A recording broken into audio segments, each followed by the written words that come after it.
Breakfast is Tech Talk, Tech Talk, Tech Talk, Tech Talk, Tech Talk, Tech Talk, Tech Talk with Mathew Dickerson.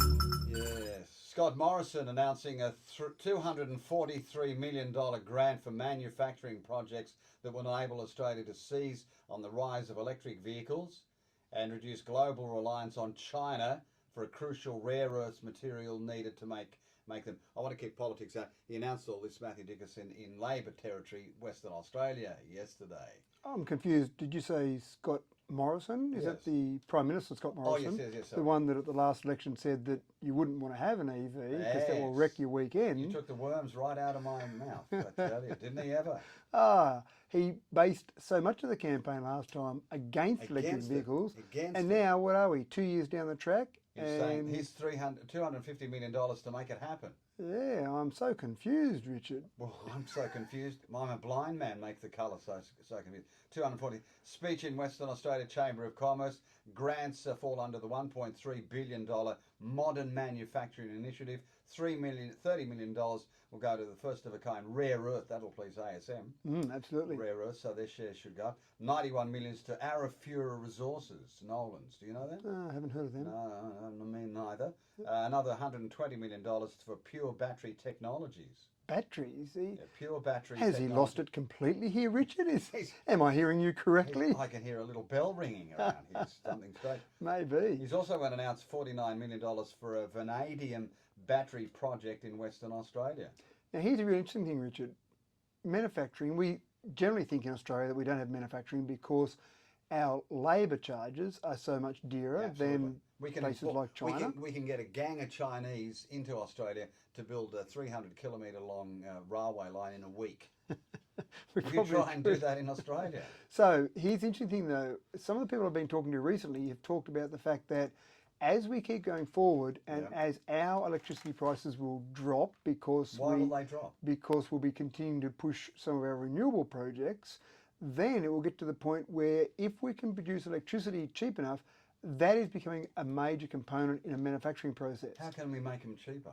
The renewables. So if we're competing against countries... What do you mean by renewable? So we're talking about solar, we're talking about wind. If we can get to the stage where... The argument is if the sun don't shine, solar's ridiculous. If the wind don't blow, wind power's no good.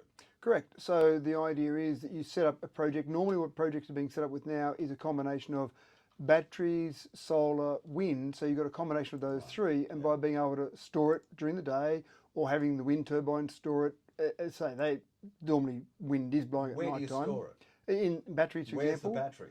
Normally around that same project. What, in the ground? No, above the ground, but around. So, for example, in Wellington, where we've got wind turbines and solar panels, there's now a battery project that will go ahead down there as well. So often Doesn't it'll be... that contaminate the planet? Don't batteries do harm? No, batteries are wonderful things because they're storing all this wonderful electricity we're generating. But you eventually got to chuck them out. No, you can recycle them. But let me get to my point.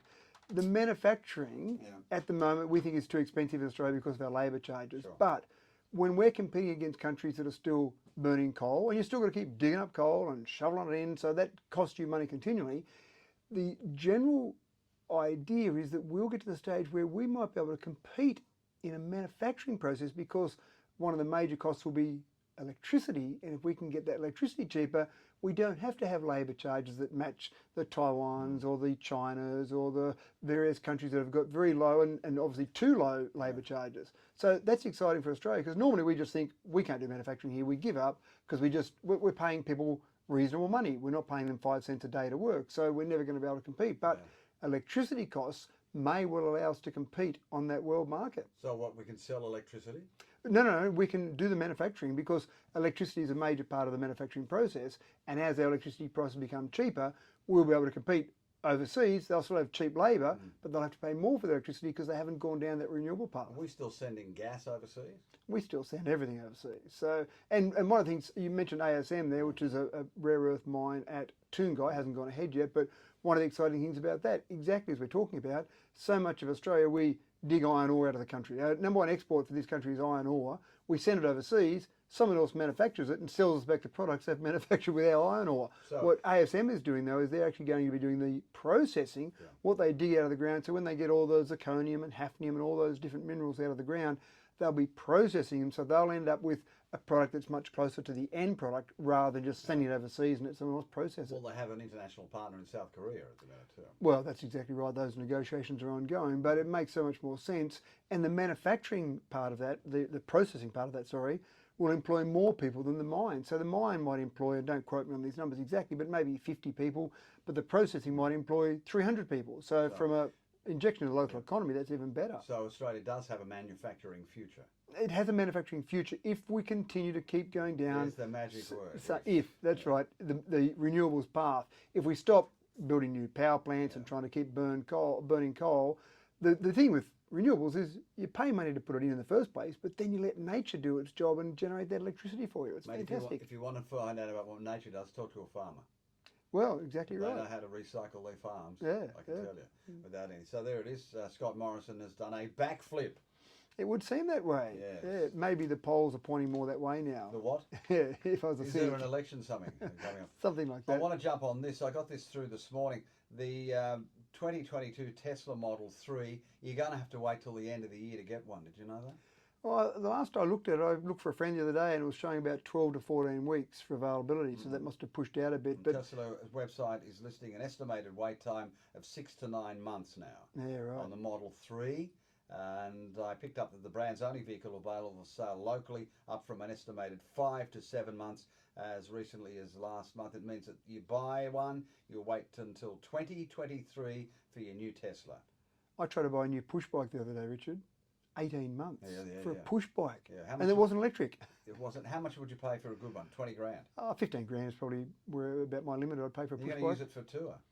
No, I only use my tour bike. I only use once every 2 years, so I don't spend too much money on that one. You crash it anyway. And before I let this thing go, it'll set you back $60,000 for a Tesla. 65, I think, is the base model Tesla. And the 85 for a high performance one.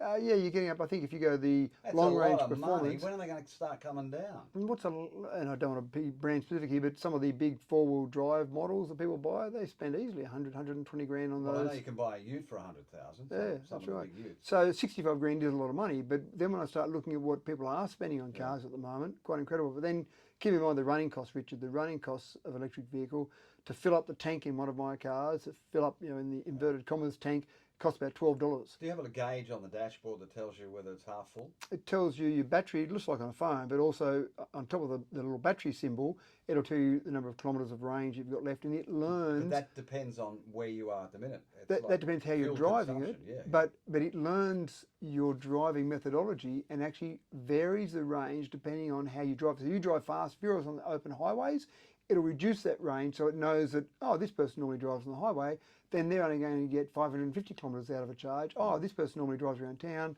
they'll get 600 kilometres. Let me ask you, what's the difference between a Tesla at 60,000 and the one at 85,000? So there's three different models in the Model 3. The $65,000 is the standard model. Yeah, what do you get for that? You get an electric car that's a wonderful car. What do you get for 85? You get longer range. So the 85, battery. The 85 20 grand, I can go another kilometre. You can get a bigger battery, but then there's also another 10 grand up from that, and you can get the performance model. So Which is what? If you want to go 0 to 103 seconds, then down Macquarie Street. Down Macquarie Street if you want, preferably on the open road. Well, you can do it on the new lights now, Fitzroy and Cobra. That's right. What a great place to go 0 to 100. It's the best piece of concrete in the world. Well, you have someone beside you revving their V8 engine about to show off. So you don't get much more for 85 than you would at 65. Range, and people, if they want to be able to have that extra range to solve that range anxiety, but a lot of friends I know have got the $65,000 model and absolutely love it. It's just that extra battery, so Tesla give you the option. All right, now you didn't buy a Tesla for council, did you? I've got a Hyundai. And how's its range? It's a little bit less than the Tesla. It's about 450 kilometre range out of the... Before you have to plug it in again. Yeah, that's right. But again, most of what I do as mayor is I'm driving around Dubbo, down to Wellington, around Dubbo. In an average day, I might only do 40 kilometres. So 450 is a huge amount for what I need. Absolutely. When will we get to the stage when we'll have a charging station as part of the normal house plan? When we build a house, we'll build a charging station. Every house has got it now. It's got a power point. Yeah. You can just plug into a normal power point. Done. So you've got it. You can plug in now. So you don't need to call into a station.